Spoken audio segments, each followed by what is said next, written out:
रामनवमी के अवसर पर विभिन्न अखाड़ा कमेटी की ओर से शोभा यात्रा निकाली जाती है। आपको बता दें कि शोभा यात्रा से पहले पगड़ी वितरण कार्यक्रम का आयोजन किया जाता है और आज चित्रा रेल गेट के समीप पगड़ी वितरण कार्यक्रम का आयोजन किया गया तथा यहां पर आसनसोल दक्षिण की विधायक अग्निमित्रा पाल विशेष रूप से उपस्थित रही। बता दें कि उन्हें भी पगड़ी दी गई और एक तलवार भी भेंट की गई। इस मौके पर पत्रकारों से बात करते हुए विधायक ने अपने वक्तव्य को रखा। আমি হিন্দুর মেয়ে, আমি সনাতনী হিন্দু। আমি ছোটবেলা থেকে আমার দেব দেবীকে অস্ত্র হাতে দেখে এসেছি, পূজা করে এসেছি। মা দুর্গার হাতে অস্ত্র, মা কালীর হাতে অস্ত্র, আমাদের সমস্ত সনাতনী হিন্দু দেব দেবীর হাতে অস্ত্র থাকে।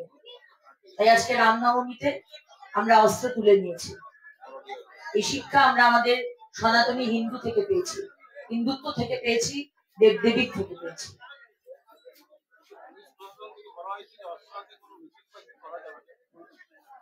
দেখুন, অস্ত্র হাতে মিছিল করবো কিনা সেটা তো পরের ব্যাপার।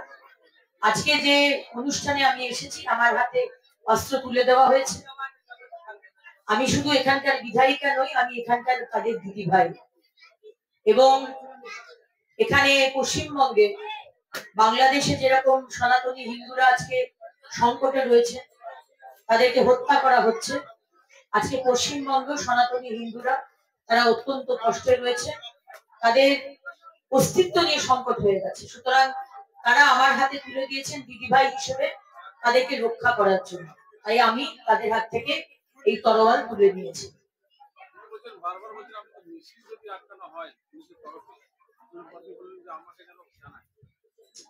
আমার আসানসোল শুধু দক্ষিণ নয়, আসানসোল জেলাতে যেখানে পুলিশ এবং প্রশাসন আমাদের এই মমতা ব্যানার্জির তুষ্টিকরণের সরকারের যে মুখ্যমন্ত্রী মমতা বন্দ্যোপাধ্যায়, সেই তুষ্টিকরণের জন্য যদি রামনবমীর মিছিল আটকান, তাহলে আমাকে অবশ্যই জানাবেন, আমি অবশ্যই আপনাদের পাশে গিয়ে দাঁড়াবো।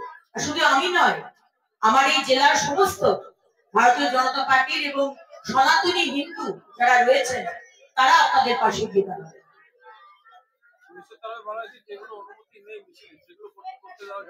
নিয়ম সবার জন্য এক হওয়া দরকার।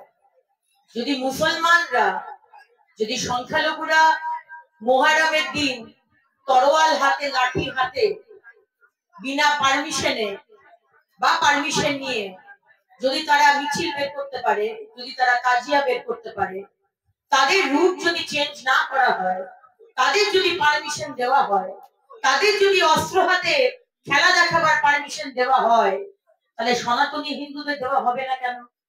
সনাতনী হিন্দুদের জন্য এই পশ্চিমবঙ্গ, বাকিদের জন্য পশ্চিমবঙ্গ নয় তা বলছি না, কিন্তু দেশ ভাগ করেছিলেন জওয়াহরলাল নেহরু, মহাত্মা গান্ধী, জিন্না ধর্মের নিরিখে। তাহলে দেশটা ভাগ করার পরেও আজকে পশ্চিমবঙ্গ আমরা পেয়েছি ডক্টর শ্যামাপ্রসাদ মুখার্জির জন্য বাঙালি হিন্দুদের সারা পৃথিবীতে একমাত্র বাসস্থান। সেইখানে আপনারা দুর্গাপুজো করতে দেবেন না, রামনবমী করতে দেবেন না, এটা তো আমরা মেনে নেব না, বসে বসে মেনে নেব না। তাই মুখ্যমন্ত্রীকে বলবো, ধর্ম নিয়ে রাজনীতি করবেন না। আপনি ধর্ম নিয়ে রাজনীতি করছেন, ঈদের মঞ্চে গিয়ে আপনি ধর্ম নিয়ে কথা বলেন, রাজনীতি নিয়েও কথা বলেন।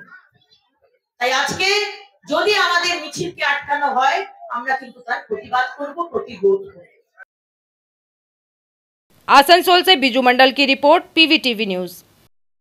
नियमित अपडेट एवं दुनिया भर की ताज़ा खबरों के लिए हमारे फेसबुक पेज को फॉलो एवं यूट्यूब चैनल को सब्सक्राइब करें।